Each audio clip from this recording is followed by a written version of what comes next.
আর যখন আল্লাহ আমরা আপনার ঘরে দান করব না। যখন আরো যখন আল্লাহ সবাইকে কবুল করেন, আল্লাহ সবার হাতখানাকে কবুল করেন।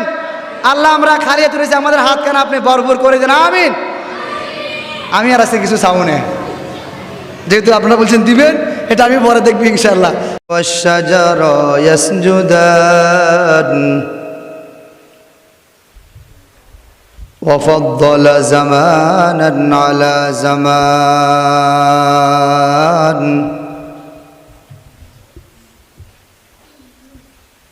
كما فضل مكانا على مكان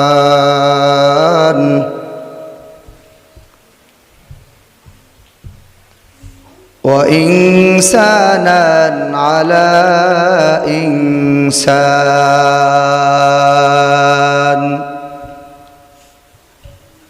ونشهد أن لا إله إلا الله وحده لا شريك له لا ضد له ولا ند له ولا مثل له ونشهد أن سيدنا وسندنا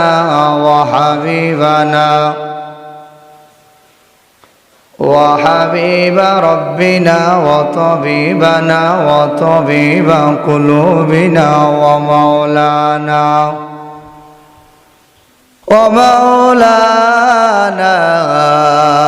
محمدا عبده ورسوله صلى الله تعالى عليه وآله وأصحابه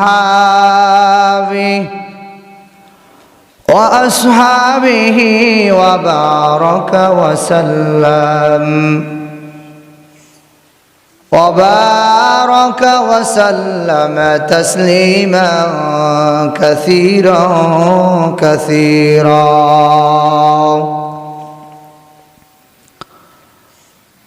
أما بعد فأعوذ بالله من الشيطان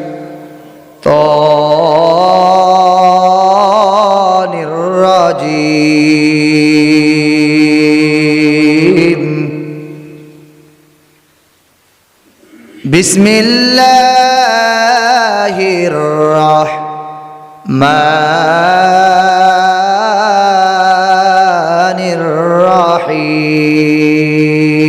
الرحيم. وأما السائل فلا تنهر. وقال تعالى ما عندكم ينفد وما عند الله باق. وقال رسول الله صلى الله عليه وسلم الدال على الخير كفاعله. وقال النبي صلى الله عليه وسلم إنما الأعمال بالنيات أو كما قال عليه الصلاة والسلام.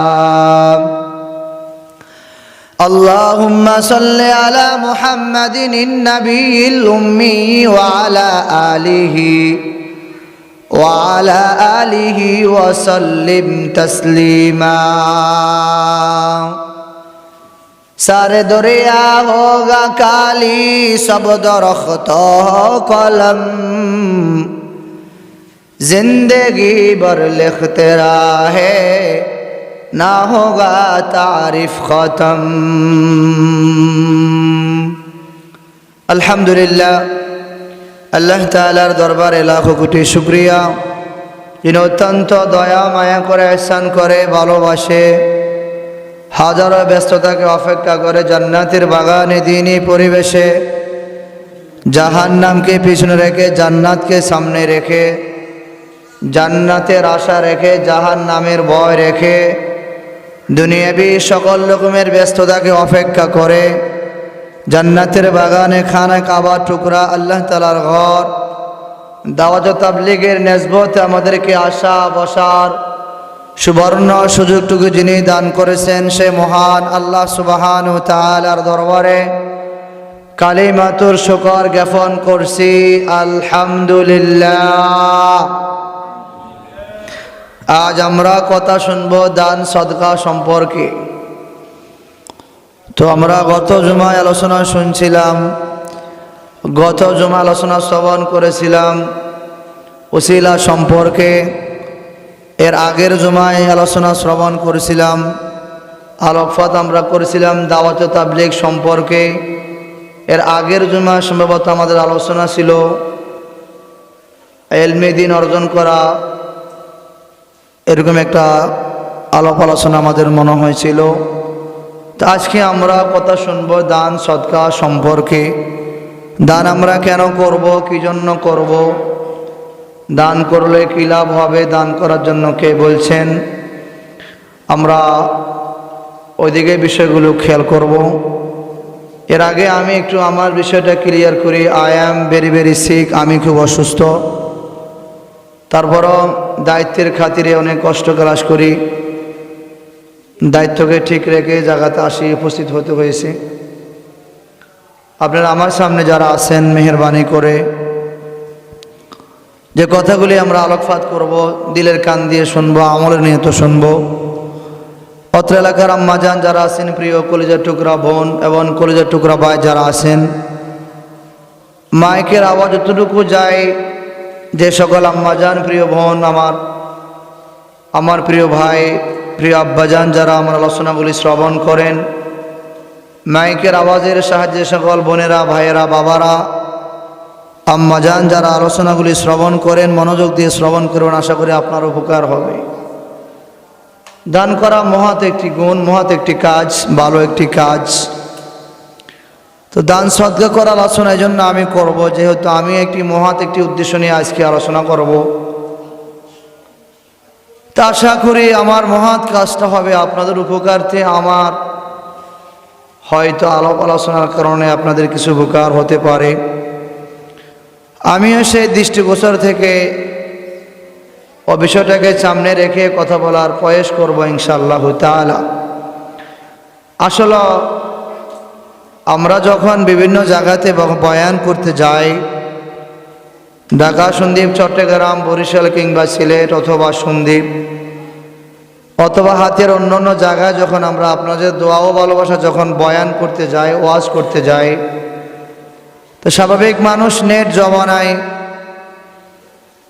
বর্তমান নেট যার হাতে দুনিয়া তার সাথে, তো মানুষ আমাদেরকে মোবাইল জগতে দেখে। যেহেতু মোবাইল এখন, মোবাইল ছাড়া দুনিয়াতে আর কেউ না। হয়তো আমার বৃদ্ধ বাবাজি যারা আছেন তারাও তো অবসর আছেন, না হয় আমরা মোবাইল থেকে খালি নাই। ঘুম না গেলেও মোবাইল আমরা টিপতে হয়, ভাত না খেলেও আমরা মোবাইল ব্যবহার করতে হয়, মায়ের কথা না শুনলেও মোবাইল আমরা ব্যবহার করতে হয়, আব্বার আদেশ পুরাপুরি আদায় না করলেও মোবাইল আমি ব্যবহার করতে হয়। বর্তমান ইয়াং জেনারেশন যারা আছে, ওরা মোবাইলের জন্য এত বেশি পাগল, মোবাইল চার্জ দেওয়ার জন্য এখান থেকে বহু দূরে যায়, টাকা দিয়ে চার্জ দিতে হয়। দুঃখ আফসোসের বিষয় হলো, ওই সকল যুবকগুলা যদি এই কথাটা চিন্তা করতো, মোবাইল ব্যবহার করলে আমার বা কী হবে, আর মোবাইল ব্যবহার না করলে আমার বা কী ক্ষতি হবে। আমার প্রিয় আব্বাজান যারা আছেন, বৃদ্ধ বাবাজি যারা আছেন, বলেন তো আপনারা যারা মোবাইল ব্যবহার করেন না অথবা ব্যবহার করতে জানেন না, আপনাদের এমন কি ক্ষতি হলো? আমি মাঝে মাঝে বলি থেকে আমার প্রিয় বোন, আমার প্রিয় বাবা, প্রিয় আম্মাজান যারা আছে বৃদ্ধ, এরা, আমি মাঝে মাঝে বলি এরা জান্নাতি লোক। আপনি প্রশ্ন করতে পারেন, হুজুর আপনি জান্নাতি লোক বললেন কেন? তো আমি আপনার প্রশ্নের উত্তরে এজন্য বলবো, আমি এজন্য জান্নাতি লোক বলছিলাম, কারণ দুনিয়া থেকে কবরে যাওয়ার পর এই মোবাইলের হিসাব দিতে দিতে আমাদের অবস্থা আমাদের অবস্থা অনেক খারাপ হয়ে যাবে। এই মোবাইল যতটুকু আমার উপকার করছে তার সাথে দ্বিগুণ আমার ক্ষতি করছে।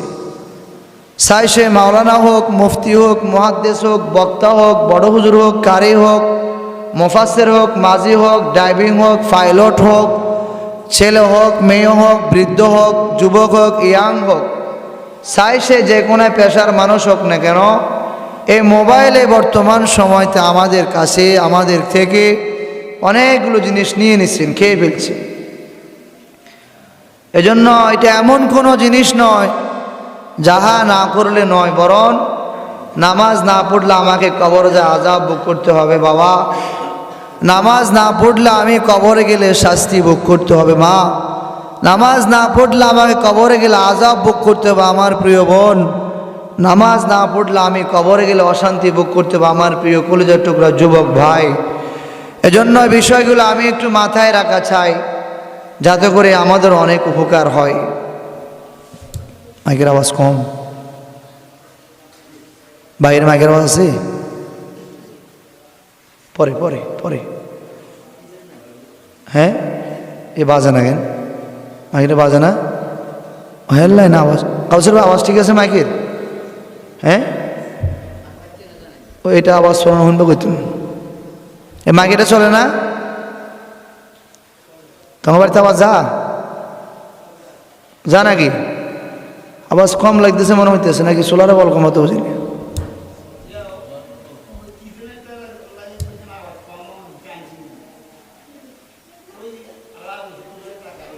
আইও আইও আমি ব্যবস্থা করছি, এটার ভিতরে সমস্যা গেছিল, লাগাইছি 750 টাকা নিয়েছি ভিতরে, এটার ভিতরে ওই যে টানে যেন কথা এতে খাই লাগাইছি 750 টাকা লাগাইছি, যা যেন আজ লাগাইছি।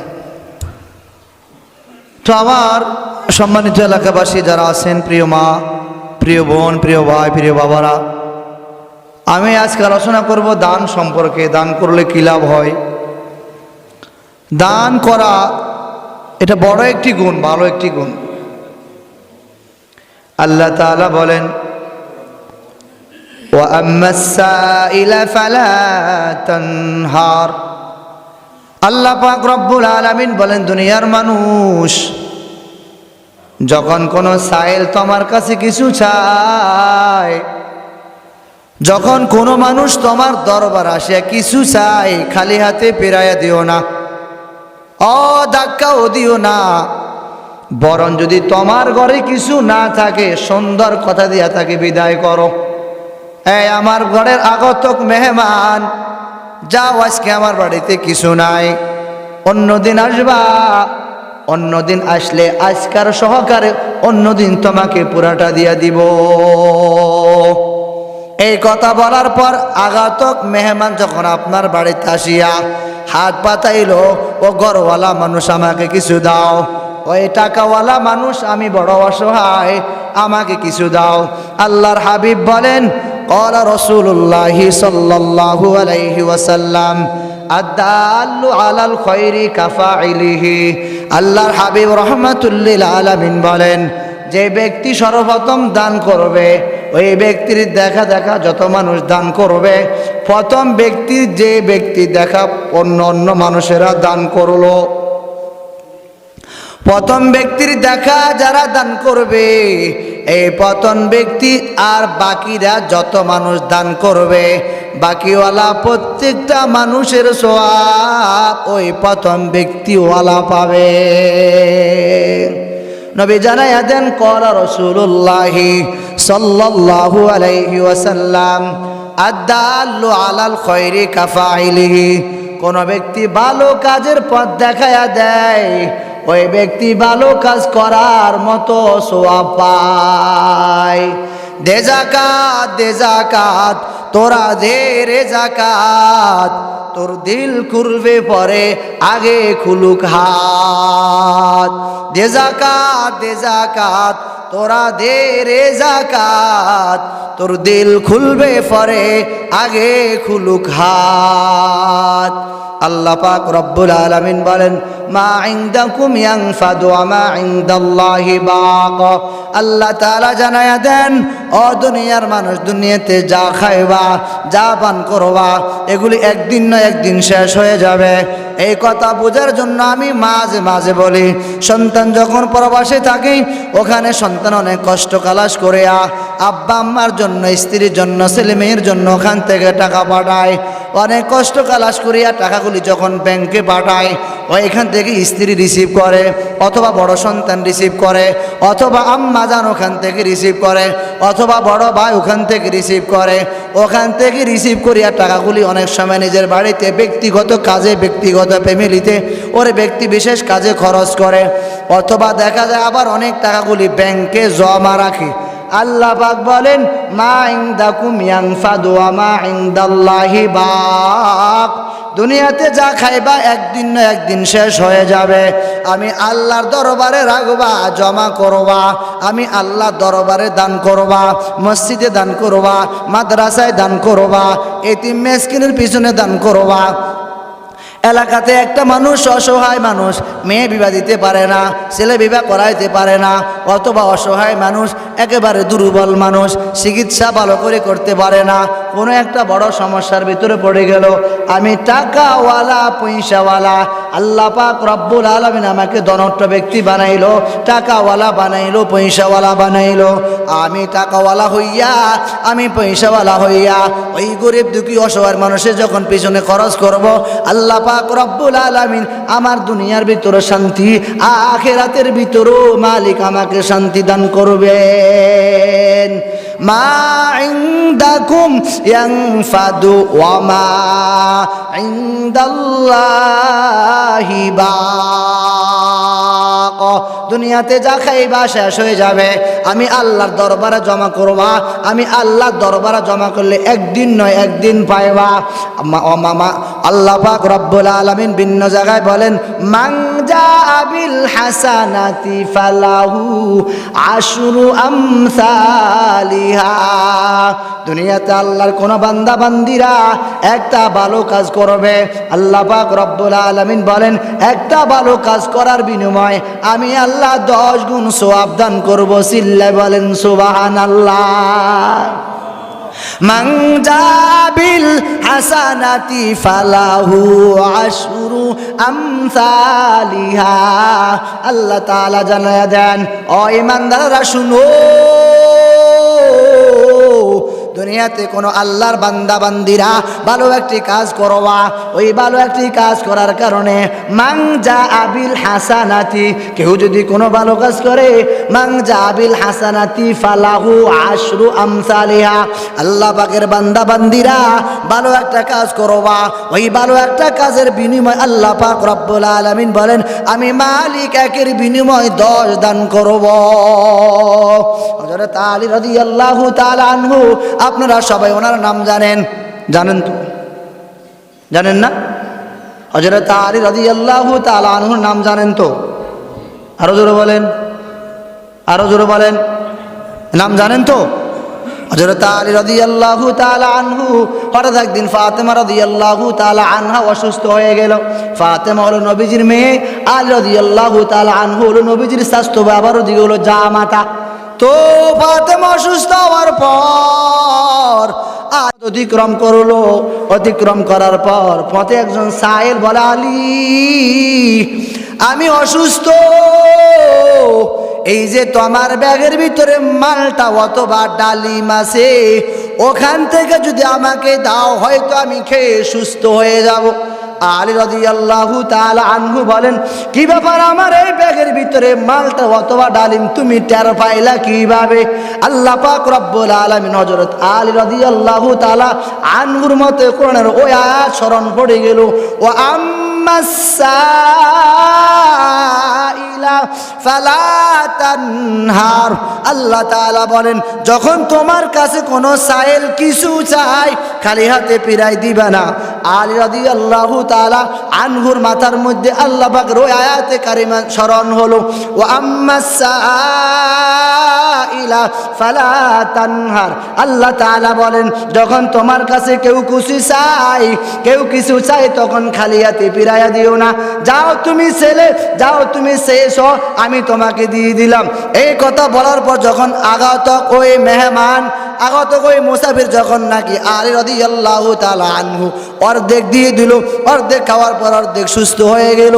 আলী রাদিয়াল্লাহু তাআলা আনহু যখন নাকি আরেকটু সামনে গেলেন, যাওয়ার পর বলে, আলী তুমি আমাকে অর্ধেক দিলে, আমি অর্ধেক সুস্থ হয়ে গেলাম, মনে হয় পুরাটা দিলে মনে হয় আমি পুরাটা সুস্থ হয়ে যাব।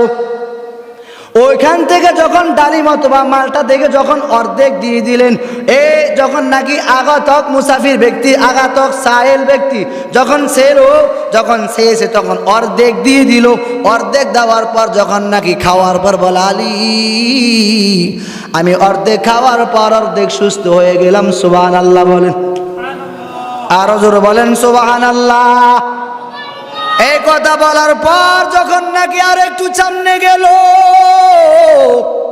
ওই আগাতক মুসাফির যাওয়ার পর বলে, আলী ওই যে মালটা অথবা ডালিম অর্ধেক দিলা, আমি খাওয়ার পর অর্ধেক সুস্থ হয়ে গেলাম। ও আলী বলো, তুমি যদি বাকিটা দাও, পুরাটা দাও, খাওয়ার পর মনে আমি পুরাটা সুস্থ হয়ে যাব। সুবহানাল্লাহ বলেন। এই কথা বলার পর আলী রাদিয়াল্লাহু তাআলা আনহু পুরাটা দিয়ে দিল খাওয়ার পর। আচ্ছা বলুন তো, বাজার থেকে ডালিম অথবা মালটা যায় সংগ্রহ করলো, ওই সময় যে জিনিসটা সংগ্রহ করলো, ওই জমানার যে জিনিসটা সংগ্রহ করলো, ফাতেমা অসুস্থ, স্বামী বাজারে গেল, স্ত্রীর জন্য কিছু আনার জন্য গেল, মালটা অথবা ডালিম সংগ্রহ করলো, মালটা অথবা ডালিম সংগ্রহ করলো। ওটা মালটাও ছিল না, ডালিমও ছিল না, ওই জমানার একটা ফল ছিল। যখন নাকি বাজার থেকে ক্রয় করলো, যাওয়ার পরে মুসাফির ব্যক্তি বলে, ও আলী আমাকে দাও। আগাতক মুসাফির ব্যক্তি বলে, আমাকে দাও। আগাতক সাহেল ব্যক্তি বলে, আমাকে দাও। অর্ধেক দিয়ে দিল। অর্ধেক খাওয়ার পর বলে, ও আলী আমি অর্ধেক সুস্থ হয়ে গেলাম। আরেকটু যখন সামনে গেল, আরেকটু সামনে যাওয়ার পর ওই আগাতক সাহেল ব্যক্তি বলে, ও আলী আমাকে অর্ধেক দিলা, আমি তো অর্ধেক সুস্থ হয়ে গেলাম। আলী আমার মনে হয় যদি পুরাটা দাও, পুরাটা দেওয়ার পর আমি মনে হয় খাবার পর পুরাটা আমি সুস্থ হয়ে যাব। এই কথা চিন্তা করার পর আলী রাদিয়াল্লাহু তাআলা আনহু বলেন, যাও, যদি তুমি আমার এই মালটা অথবা ডালিম খাওয়ার পর সুস্থ হও, আমি তোমাকে দিয়ে দিলাম। যখন পুরাটা দিয়ে দিলেন খাওয়ার পর অটোমেটিক সুস্থ হয়ে গেলেন। একটু আওয়াজ দিয়ে বলেন তো, এখন কি আলীর হাতে মালটা অথবা ডালিম আছে? নিজরে বলেন না কেন আছে? আরো জোরে বলেন আছে। এখন আলী রাদিয়াল্লাহু তাআলা আনহু, ফাতেমা রাদিয়াল্লাহু তাআলা আনহা অসুস্থ। আজকাল তো দেখা যায় আমরা স্ত্রী অসুস্থ হলে সেবাও করি না, খবরও রাখি না, খোঁজ খবরও নেই না, মরে গেলে ভালো হবে, অসুবিধা নাই, ঘরটা মনে হয় মোটামুটি অবসর হয়ে যাব। আছে না নাই? আরো ধরে বলেন না, আছে না নাই? স্ত্রী অসুস্থ হওয়ার পর স্বামী গেল বাজারে, স্ত্রী অসুস্থ, ডালিম অথবা মালটা ক্রয় করার জন্য। এই কথা যখন বলা হলো, ওই দিকে ফাতেমা ওয়েট করতে আসে, আমার স্বামী বাড়িতে আসবো, আমার জন্য কিছু না কিছু নিয়ে আসবো। ফাতেমা রাদিয়াল্লাহু তাআলা আনহা দরজার মধ্যে ওয়েট করে, আমার স্বামী আসবে। আচ্ছা বলেন তো, এখন কি ওই যে ডালিম অথবা মালটা ফাতেমার জন্য ক্রয় করলো, সংগ্রহ করলো, এখন কি আলীর হাতে ডালিম অথবা মালটা আছে? তো আরো জোরে বলেন, কথা কি বুঝতে আছে? কথা বুঝতেছেন? তাহলে কি আলীর হাতে কিছু এখন আছে? এখন আলী রাদিয়াল্লাহু তাআলা খালি হাত চিন্তা করে, আস্তে আস্তে কদম লাগায়, আস্তে আস্তে চিন্তা করে, আমি যদি খালি হাতে যাই ফাতেমা জানে আমাকে কি বলে। যখন নাকি ফাতেমাকে দেখলো, ওই যে আমার স্বামী আসতেছে আলী রাদিয়াল্লাহু তাআলা আনহু, এই কথা দেখার পর যখন নাকি স্বামীকে দেখলো, ডাক দিয়া বলে, আসো ও আমার পারের স্বামী, আমি তো অটোমেটিক সুস্থ হয়ে গেলাম। চিল্লাই বলেন না সুবহানাল্লাহ। আল্লাহ পাক রব্বুল আলামিন বলেন, মান জাআ বিল হাসানাতি ফালাহু আশরু আমসালিহা। আমি এই কথা বলার কারণ হলো, এই ঘটনাটা বলার কারণ হলো, দুনিয়াতে আল্লাহর কোনো বান্দা 1 টাকা দান করলে 10 টাকার সওয়াব দান করবে, একটা ফল দান করলে 10টা ফলের সওয়াব দান করবে, ভালো একটি কাজ করলে 1-এর বিনিময়ে 10 দান করবে। এই কথা যখন নাকি স্বামী স্ত্রীর মধ্যে এগুলো মোটামুটি হওয়ার পর স্বামী স্ত্রীর ভিতরে ঢুকে গেলেন, দরজা বন্ধ করলেন। দরজা বন্ধ করার পর একটু পরে একজন সাহাবী হযরত সালমান ফারসি রাদিয়াল্লাহু তাআলা আনহু, বৃদ্ধ একজন সাহাবী, দরজার মধ্যে আসিয়া নক করেন, দরজা খোলো। আমার মাথার অবস্থা খারাপ, তাড়াতাড়ি দরজা খোলো। এই কথা বলার পর হযরত আলী রাদিয়াল্লাহু তাআলা আনহু দরজা খুলে দিলেন। মাথার মধ্যে মালটা অথবা ডালিম 9টা। কয়টা বলেন না মিয়া? কয়টা? আমি আওয়াজ দেন না? কয়টা? আগে বলো হলো একের বিনিময়ে কত দান করবেন? আরো জোরে বলেন। এখন আলী ডাক, ওই সালমান ফারসি রাদিয়াল্লাহু তাআলা আনহু ডাক দিয়া বলে, দরজা খুলো, আমার মাথার অবস্থা খারাপ, কারণ মাথার মধ্যে বার জিনিস দিয়ে দিল। এই কথা বলার পর আলী রাদিয়াল্লাহু তাআলা আনহু দরজা খুলে দিল। দরজা খোলার পর মাথার থেকে যখন মালটা অথবা ডালিমটা ওখান থেকে নামানোর পর আলী রাদিয়াল্লাহু তাআলা আনহু বলেন, এগুলি কার জন্য নিয়ে এসেছো? আপনার জন্য। এই কথা বলার পর কোনে 1 2 3 4 5 6 7 8 9 যখন হলো 9, আলী রাদিয়াল্লাহু তাআলা বলে, এগুলিও আমার নয়। এগুলি আমার কেন? আমি দান করলাম কয়টা? জোরে বলেন না বাপ, কয়টা? আরো জোরে বলেন, কয়টা? তাহলে আল্লাহ বলছেন একের বিনিময় কয়টা? আরো জোরে বলেন না, কয়টা? তো আল্লাহ বলছেন একের বিনিময় কয়টা দিবেন? আমি দান করলাম কয়টা? কাকে? ওই যে পথে আগতক সাইল ব্যক্তিকে যখন বলল, আলী ওই যে তোমার ব্যাগের ভিতরে মালটা, ওইখান থেকে যদি কিছুই দাও হয়তো আমি খাওয়ার পর সুস্থ হয়ে যাব। আচ্ছা বলেন তো, কোনো স্ত্রী ঘর অসুস্থ থাকার পর কোনো স্বামী কি পথের ধারে কাউকে কিছু দিবে? আমরা কিছু দিব? এরে বাবা একটু কথা বলেন না, আমরা কিছু দিব? আরো জোরে বলেন না, আমরা কিছু দিব? এখন আলী রাদিয়াল্লাহু তাআলা আনহু যখন দান করলেন, তো দান করার সময় আলী রাদিয়াল্লাহু তাআলা আনহু এই কথা চিন্তা করতে পারতেন, আহারে আমি যদি এই মুহূর্তে আমি মালটা অথবা ডালিমটা দিয়া দিই, আমার স্ত্রী তো অসুস্থ, আমি যদি দিয়ে দিই আমার স্ত্রীর কি হবে? আচ্ছা বলেন তো, স্ত্রী চিন্তা কি করছে? আরো জোরে বলেন, চিন্তা করছে কার? আল্লাহর চিন্তা করার কারণে যখন এই জায়গার মধ্যে মালটা দান করলো, আল্লাহ পাক রব্বুল আলামিন অটোমেটিক স্ত্রীকে সুস্থ করে দিল। আরো জোরে বলেন না সুবহানাল্লাহ। আমার আব্বা জান, আমার সামনে যারা আছেন, আপনি মনে ওয়াজের মান আতো বুঝেন না, মাতো বুঝেন না মিয়া। আর ওয়াজ যদি আতো বুঝতেন, মাতো বুঝেন, আপনাকে আবার সুবহানাল্লাহ বলা লাগে কেন মিয়া? মসজিদে আসছেন শুক্রবার, অনেক কষ্ট করিয়া, বৃষ্টি তো হয়, আপনারা দেখুন আমিও দেখি, তো বৃষ্টির ভিতরে অনেক কষ্ট কালাস করিয়া আসছেন। হয়তো বাড়ি থাকলে কোনো ব্যক্তিগত কোনো কাজ করতেন, না হয় মাছ ধরতেন, না হয় অন্য কোনো কাজ করতেন, যে কোনো একটা কাজে আপনি ব্যস্ত থাকতেন। এখন বাড়ি ঘরে কাজ রাখিয়া, ব্যক্তিগত কাজ রাখিয়া আসছেন, দোকানপাট সব বন্ধ করে আসছেন মসজিদে। তো মসজিদে আপনি আসছেন, আমি বলি দায়িত্বর খাতিরে, এই যে আমি কথাগুলি বলি, আচ্ছা বলেন তো, দীর্ঘ 6 বছর রানিংয়ের ভিতরে এ পর্যন্ত কি 1 সপ্তাহ অথবা 2 সপ্তাহ কি এক বয়ান পাইছেন? আরো জোরে বলেন, আরো জোরে বলেন। কেন বান না? কারণ এক তরকারি বারবার খাইতে মজা নাই, এক বাড়িতে বারবার যাইতে মজা নাই। তবে হ্যাঁ, মসজিদে বারবার আসলে মজা লাগে কি লাগে না? আরো জোরে বলেন না, লাগে কি লাগে না? আচ্ছা বলুন তো, আমি যদি ফুফুর বাড়িতে যাই, অথবা শ্বশুর বাড়িতে যাই, অথবা দাদার বাড়িতে যাই, অথবা নানার বাড়িতে যাই, অথবা বান্ধবীর বাড়িতে যাই, অথবা আমার প্রিয় মানুষকে দেখার জন্য যাই, অথবা আমার কলেজের টুকরা কিছু মানুষ থাকে, ভালোবাসার কিছু মানুষ থাকে, ভালোবাসার কিছু মানুষ থাকে, শখের কিছু মানুষ থাকে, অসুস্থ হয়ে গেল দেখার জন্য যাই, বলুন তো খালি হাতে যাওয়া যাবে নি? আরো জোরে বলেন। আচ্ছা মসজিদে আসতে এই পর্যন্ত 5 ওয়াক্ত নামাজ পড়তে আসতে 500 টাকা 100 টাকা করে কে নিয়ে আসতে কেউ বলছেনি? জোরে বলেন না, আরো জোরে বলেন না, বলছেনি?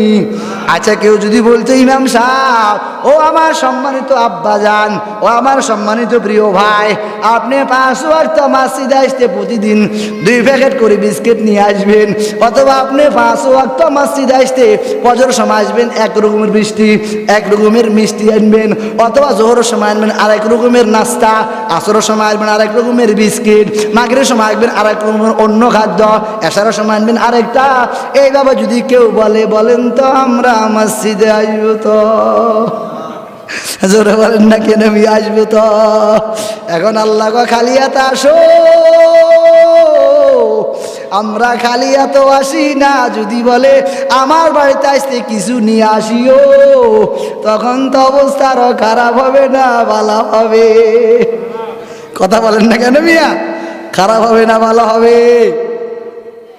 আগেরকার ফলাফল যখন নাকি ছোট ছোট বাচ্চারা নাতিরা দাদা যখন বাড়িতে আসতো, অথবা অন্য কোনো মেহমান যখন বাড়িতে আসতো, মেহমান দেখার পর ভয়ে লুকায় যাইতো, ঠিক না ভাই? ঠিক জোরে বলেন না, যাইতো, ঠিক না ভাই? ঠিক। এখনকার বাচ্চারা যখন দাদা আসে, মামা আসে, আঙ্কেল আসে, অথবা খালা আসে, অথবা খালু আসে, আংটি আসে আর ঘড়ি আসে, যা আসুক না কেন কোনো সমস্যা নাই। আংটি বুঝুন তো? বুঝেন না আংটি? ঘড়ি বুঝুন তো? কথা বলে না কেন মেয়ে? ঘড়ি বুঝুন তো? আমরা আংটি শিখাইতে মজা, খালাম্মা শিখাইতে মজা নাই, আঙ্কেল শিখাইতে মজা, চাচা শিখাইতে মজা নাই, কারণ ওই যে আমার তো বাপে বাপে দিন কাটে। আচ্ছা বলুন তো, আমরা কি বাঙালি না ইংরেজি? আরো আসতে কন, আশেপাশে অত্র এলাকার মা বোনেরা শুনবো, বাঙালি না ইংরেজি? তো আপনি বাঙালি কন্দে আঙ্কেল, আবার কন্দে আংটি, আবার কন্দে ঘড়ি, দরকার কি? চাচা কইতে অসুবিধাও? হ্যাঁ, চাচা কইতে শরম লাগে? নবীজি বলেন, ক্বালা রাসূলুল্লাহি সাল্লাল্লাহু আলাইহি ওয়াসাল্লাম, আম্মুর রাজুলি সিনফাবি, চাচা বাপের মতো, সুবহানাল্লাহ। নবী তো বলতে পারতো আঙ্কেল বাপের মতো, নবী বলেন না না না, আঙ্কেল লাগাইও না, চাচা লাগাও। আর আঙ্কেল হলো ইংরেজি, চাচা হলো বাংলা। তো এখনকার যখন নাকি কোনো মেহমান কারো বাড়িতে যায়, দাদা বলেন, চাচা বলেন, কাকা বলেন, মামা বলেন, যে যান না বলে, এখন ছোট বাচ্চারা দেখলে গায়ের দিকে দৌড়ায় আসে। তো আসে না? জোরে বলেন না কেন? আসেনি? দাদা বিস্কুট কই, কাকা নাস্তা কই, ও দাদি হাতে কিছু নাই। দরবাই আসে না গেছে? কথা, দরবাই আসে না গেছে? আগেরকার এক সময় যখন কোনো মানুষ কারো বাড়িতে বেড়াইতে যেত, বেড়াইতে যখন যাওয়ার পর আগে খোঁজ করতো আপনাদের নামাজের স্থান কোথায়। এখনকার যখন কোনো মানুষ কারো বাড়িতে বেড়াইতে যায়, আগে খোঁজ করে বলো ওই টাইপ সি, ওই টাইস মোবাইলের টাইপ সি সাজদারের ব্যবস্থা কোথায়? ঠিক না বেঠি? আরো আসতে কোন, ঠিক না বেঠি? ঠিক না? নামাজ তো আর পড়ে না, কে নামাজের কথা জিজ্ঞাসা করবো? পড়লে না জিজ্ঞাসা করবো। আমি দীর্ঘ সম্ভবত আরো 18 হইতে 17 বছর আগে এক বাড়িতে জাগির ছিলাম। তো ও বাড়িতে জাগির থাকার পর মসজিদ ছিল অনেক দূরে, তো রাত্রে নিজেও পড়তাম, ওই জাগিরওয়ালা সন্তানদেরকে পড়াইতাম। ও বাড়িতে নামাজের একটা আলাদা স্থান ছিল। অনেক ঘরে আগেরকার মুরব্বীরা যারা, ওদের বাড়িতে এখনো নামাজের আলাদা স্থান আছে, নামাজের আলাদা একটা চৌকি আছে, আলাদা স্থান আছে। ঘরের ভিতরে এত কিছু জিনিস, চেয়ার, টেবিল, এরপর আপনার শোকেস, আলমারি, এতগুলো জিনিস ঘরের ভিতরে, এত বড় ঘর। তো নামাজের একটা ছোট্ট একটা চৌকি ঘরের ভিতরে নেই। আজব কথা, এত বড় একটা ঘর, ঘরের ভিতরে আলাদা একটা নামাজের কোনো ব্যবস্থা মনে নাই। আজব লাগে, কি আশ্চর্য কথা। এটা কি কবরস্থানে কি নামাজ আছে? আয় আব্বা যান কথা বলেন কেন? কবরস্থানে কি নামাজ আছে? জোরে বলেন। নামাজ কি কবরে পড়বে না দুনিয়াতে পড়বো? জোরে বলেন না, কোথায় পড়বেন? কবরে নামাজ আছে? তো নবীজি বলছেন সাবধান, ঘরকে কবর বানাইও না।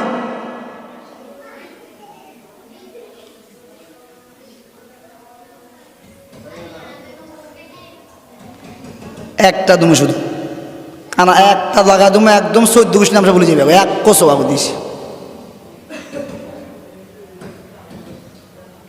এত বড় ঘর, ঘরের ভিতরে আজব লাগে, এত কিছু ঘরের ভিতরে, ড্রয়িং, কত সুন্দর সুন্দর টেবিল, খাট, আলমারি, শোকেস, চৌকি, অনেকগুলি জিনিস বানালেন কাল্লাই। এমন ছেলেরা বানায় যে ছেলে জুমার দিনও নামাজ পড়ে না, ঈদের নামাজও পড়ে না। এমন মেয়েরা খাট বানাইলাম, শোকেস, আলমারি আনলাম, যে মেয়ে পূর্ব দিকে দুর্গতা, পশ্চিম দিকে আসো কোনোদিন খায় না। আচ্ছা বলেন তো, আব্বা মা বিদেশ থাকে, আব্বা বিদেশ থাকে, অথবা আব্বা নদীতে কাজ করে, অথবা আব্বা অন্য কোথাও কাজ করে, ড্রাইভিং করে, অথবা আব্বা প্রবাসে থাকে, এত কষ্ট কার জন্য? ছেলে মেয়ের জন্য না? কার জন্য? একটু আওয়াজ দেন, কার জন্য? তো আপনার আব্বা হইয়া কার জন্য এত সুন্দর আলমারি আনলেন? কার জন্য এত সুন্দর খাট আনলেন? কার জন্য এত সুন্দর ড্রয়িং লাগাইলেন? কার জন্য এত সুন্দর খাট আলমারি সুকেস লাগাইলেন? কার জন্য আনছেন? কোন নাফরমান? ওই নাফরমান নামাজও পড়ে না, আল্লাহকেও ডাকে না, মসজিদও যায় না, এটা কুলে ধারো কিনারা আসে না, কি দরকার ছিল? কার জন্য এত টাইস মোজাইক? ও তো নামাজও পড়ে না, আল্লাহকে সপ্তাহে একদিন আল্লাহ এর শব্দ জবান থেকে বাইর হয় না, এ নাফর জমানোর জন্য কি দরকার খাট? কি দরকার চৌকি? কি দরকার আলমারি? কি দরকার শোকেস? কোনো প্রয়োজন ছিল? মারা গেলে তাড়াতাড়ি কবরে নাও, কবরে নাও। আব্বা যদি বলে, আচ্ছা বলুন তো, আপনাদের অত্র এলাকাতে অনেক ঘরের ভিতরে কি ওযুর ব্যবস্থা নাই? আপনারা আমার সামনে যারা আছেন, বলেন কি আজকে শুনেন নাকি সবসময় শুনেন? আওয়াজ দিন, সবসময় শুনেন না? এই যে আমি আপনাদের কোনো কথা জিজ্ঞাসা করি, বলতে আপনাদের কোনো কষ্ট হয়? আওয়াজ দেন না কেন? বা জিজ্ঞাসা করা মানে বুঝুন তো, মানে জিজ্ঞাসা করা মানে হলো কি, যখন আমি আপনাকে জিজ্ঞাসা করছি, তো আপনি যখন হ্যাঁ বলবেন কখন? আপনি যখন কথা বুঝছেন তখন কি বলবেন? কি বলবেন? এই জন্য আপনাকে জিজ্ঞেস করতেন, তো আপনাকে জিজ্ঞেস করার দরকার নেই। এবার আচ্ছা বলেন, একজনে এমনিতে খেলার কথা বলতেছে, আর ওজনে আচ্ছা কি কথা বলবো? বলবো আপনাদেরকে এই জন্য হা না বলি, একটু হা না বলেন। আপনাদের ছেলে যদি বিদেশ থেকে, ওরা এখানে আওয়াজ শুনে, আমার আব্বা মনে হা না, আপনাকে আবার দেখো যা, একটু আওয়াজ দিয়ে। কি বলছিলাম? ও, আপনাদের এই অত্র এলাকার ভিতরে এমন এমন ঘর আছে যে ঘরে কি আছে বলেন? অজু গোসল কি আছে? ধরেন আচ্ছা কথা ধরেন, ফারুক ডুবাই মারা গেল, অথবা ইসমাইল মাঝি ভাই মারা গেল, ধরেন ডুবাই, অথবা হেলাল ডুবাই মারা গেল। আচ্ছা ওরা মারা কিন্তু সাইন, উদাহরণস্বরূপ বলতেছি। তো মারা যাওয়ার পর আচ্ছা বলেন তো, কোনো সন্তান অথবা স্ত্রী অথবা মেয়ে বলবো যে আব্বারে ঘরের ভিতরে গোসল করাও? আপনারা আমার কথা বুঝুন না মনে হয়, তা আবাজি বলেন না। এই ধরেন এই যে ফারুক ডুবাই ভাই এখানে আছে, ধরেন ঘরের ভিতরে ওদের ব্যবস্থা আছে, গোসলের ব্যবস্থা আছে। ধরেন এ ভাই মারা গেল, তো মারা যাওয়ার পরে স্ত্রী, ছেলে মেয়ে, অথবা আমি ইমাম সাহেব অথবা আব্বাজান আম্মাজান এই কথা কি বলবে যে ফারুক ডুবাইকে ঘরের ভিতরে গোসল দেন? জোরে বলেন, আর একটু জোরে বলেন। আচ্ছা এই জিনিসটা করলো কে? ফারুক ডুবাই। কার ঘর? কার টাকা? কার গোসলখানা? কার? সব ব্যবস্থা করছে কে? আচ্ছা এই লোকটা এখন মারা যাওয়ার পরে উচিত ছিল যে তার টাকা দিয়ে সব কিছু হলো, তাকে ঘরের ভিতরে গোসল করানো, এটা উচিত ছিল না? জোরে বলেন না, উচিত ছিল তো? আচ্ছা কি ব্যবস্থা করছে? জোরে বলেন, করছে? দিব? কখনো কোনোদিন সম্ভব? এই জন্য আল্লাহর হস্তে আপনাদের পায়ে হাত রেখে বলি, আম্মাজান বলে, আব্বাজান বলেন, প্রিয় ভাই বলেন, প্রিয় বোন বলেন, আপনাদের পায়ে হাত রেখে বলি, একটু নিজেকে একটু পরিবর্তন করেন। বাপ, এ খালের ভিতরে জোয়ার আসে, বাটা হয়, আপনার জিন্দগির ভিতরে জোয়ারও নাই, বাটাও নাই। আপনি এসব পড়েন না, ফজরে পড়েন না, মাগরিবে পড়েন না, শনিবারে পড়েন না, সোমবারে পড়েন না, মঙ্গলে পড়েন না, বুধও পড়েন না। আপনি সেই শুক্রবারে ফ্রাইডে টু ফ্রাইডে 2 রাকাত নামাজ পড়েন শুধু। আল্লাহর হস্তে আপনাদেরকে যাই কথা বলি, আপনাদেরকে মাঝে মাঝে রাগান্বিত হয়ে বললো এটা আপনার উপকারের জন্য আমি বলি, আপনাদেরকে হাসি মুখী বললো আপনাদের উপকারের জন্য আমি বলি। এজন্য বাপ মেহেরবানি করে আপনাদের পায়ে হাত রাখা বলি। বলেন ইমাম সাহেব মিম্বর থেকে আসে, আমার পায়ে হাত রাখা বলেন, আমি আপনি পায়ে হাত রাখলে 5 ওয়াক্ত নামাজ পড়বো। আমি রাজি আপনার পায়ে হাত রাখা এ কথা বলতে, তবে আপনি 5 ওয়াক্ত নামাজটা একটু পড়িয়েন। বাপ মসজিদ খালি হয়ে যা। আপনারা আমার সাথে, আমার সামনে যারা আছেন সবাই আমার মুরব্বী, কেউ দাদার বয়সী, কেউ চাচার বয়সী, কে বাবার বয়সী, কে বড় ভাইয়ের বয়সী, কে এক একজন এক এক বয়সীর, সময় বয়সী মানুষ খুব কমে আমার সামনে আছেন। আচ্ছা বলুন তো, এই যে লাগাতার বৃষ্টি হয়, আপনারা কি আপনাদের বয়সে আর দেখছিলেন? বলেন দেখছেন? আমরা তো আগামী 2-1 দিন আগের সন্তান, আমরা আর কি দেখবো? আর আসছি দুনিয়াতে কয়দিন, হায়াত আছে কয়দিন, আর সময় পাইলামও কয়দিন, আর দেখবো বাকি। আপনার তো মুরব্বী 70, 80, 90, 100 বছর করি অনেকের বয়স হয়েছে, অনেক কিছু দেখছেন। এভাবে লাগাতার বৃষ্টি হওয়া কি দেখছেন? এটা কি ভালো দিক না খারাপ দিক? সব কিছু কারো গুম হয়। এই জন্য আমি একটু কান্নাকারি করলে আল্লাহকে বললে কি অসুবিধা হবে? আল্লাহ বোঝার তৌফিক দান করেন। আমি আপনাদের কাছে যদিও সময় একটু চলে যায়, আমাকে একটু মাফ করবেন। আমি আপনাদের কাছে আজকে ওয়াজ করার সত্যি কথা যেটা, আমি আজকে মসজিদে আসার কোনো কথা ছিল না। গতকাল একজন হুজুরকে বলছি আপনি আজকে বয়ান করবেন। আমি গত জুমায় আমার এখানে কিছু মেহমান ছিল 12-13 জন। গত জুমায় বয়ান করার পর থেকে আমার গলা হঠাৎ করে সমস্যা হয়ে গেছে। এর বাকি আমার ক্লাসও চলে, বিভিন্ন লাইনে কথাবার্তা চলে, ওয়াজ নসিহতও চলে, বাকি আমার গলা হঠাৎ করে অসুস্থ হয়ে গেল। তো হঠাৎ করে গলা কেন সমস্যা হয়েছে বুঝতে পারি না, সম্ভবত মনে ঠান্ডা লাগছে, যাই হোক তো ফ্যান বন্ধ রাখছি। যাই হোক, এরপরও আজকে আমি যে মহাদ একটি কাজ নিয়ে বয়ান করতে আসছি, আমি যেখান থেকে রওনা হয়েছি পুরা ফোঁত আমি বিজি বিজি আসছি। আমার 2টা মোবাইল অটোমেটিক বিজি গেছে, পাঞ্জাবি গেঞ্জি বিজি, অবস্থা খুব খারাপ হয়েছে। এরপর আসার কারণ হলো এটা আমার দায়িত্ব, বাপ এটা আমার দায়িত্ব, আমি পালন করতে হবে। তো যাই হোক, বিকেলবেলা একটা দোয়া আছে, ওটারে কেন্দ্র করে আমি চলে আসতে বাধ্য হয়েছি, না আমাকে আবার আসতে হইতো।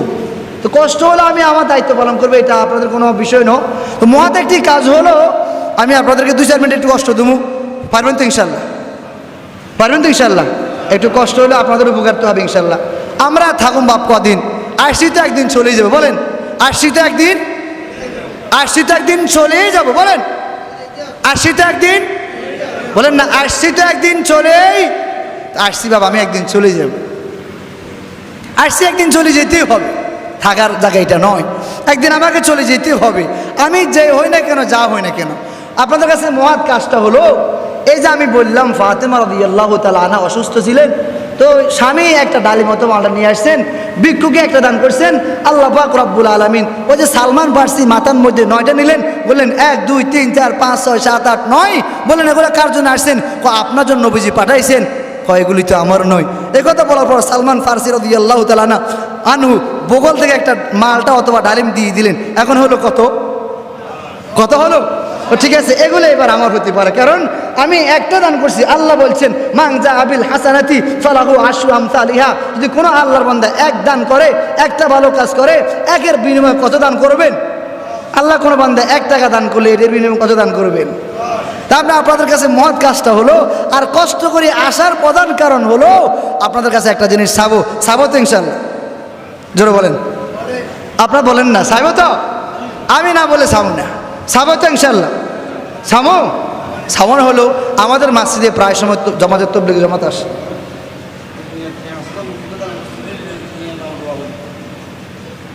বিদেশে না, জনাব প্রবাসী নুরুল আলম ভাই আমাদের মাসের জন্য 5,000 টাকা দান করছে, আল্লাহ কবুল করেন, হায়াতের মধ্যে বরকত দান করেন। অত্র এলাকার অনেক প্রবাসী ভাই আছেন, অনেক প্রিয় মানুষ আছেন, আল্লাহ পাক সবার কামারুজির ভিতরে, হায়াতের ভিতরে আল্লাহ পাক বরকত দান করে, সিল্লে বলেন আমিন। তো মহৎ কাজটা হলো আমাদের এই মসজিদে জমাত আসে, সবসময় আসে, আবার আমরাও জমাতে যাই, কিন্তু সবসাথে বড় দুঃখের বিষয় আমাদের এই মসজিদে তাবলীগের সামানা নাই। কি নাই? কি নাই বলেন না, কি নাই? সামানা হলো গ্যাস সিলিন্ডার, এখানে কয়েকটা এজেন্ট, খাবার, অনেকগুলি প্লেট ইত্যাদি, সব মানে একটা পরিবারে যা যা লাগে সব ব্যবহার করতে হয়। তা আমি যেহেতু সময় লং হয়ে গেছে, আপনাদেরকে ছোট একটু ধারণা দিয়ে দিই, আমি আগামী জন্য ইনশাল্লাহ কাজ করি, যেহেতু আমার অনেকের হাতে কাজ, ওখানে অনেক কাজের লোক আমার সামনে আছেন, আমি আর যে এই জন্য মেয়ে নিই, ও যে আচ্ছা আচ্ছা আচ্ছা নুরুল ভাই, আচ্ছা ওনার ছেলে মেয়ে একটা আমাদের কাছে পড়ে, তানিয়া, ওনার ছেলে মেয়ে একটা আমাদের কাছে পড়ে। যাই হোক, আল্লাহ পাক ওনার হায়াতের মধ্যে বরকত দান করেন, ওনার মেয়েকে আবেদা, জাকেরা, শাকেরা, সালেহা, হাফেজা বানাই দেন, আমিন বলেন, আর ধরে বলেন আমিন। এই মহৎ কাজটি হলো, এখানে প্রায় পূরণ হইতে 20,000 টাকা লাগবে। কত লাগবো?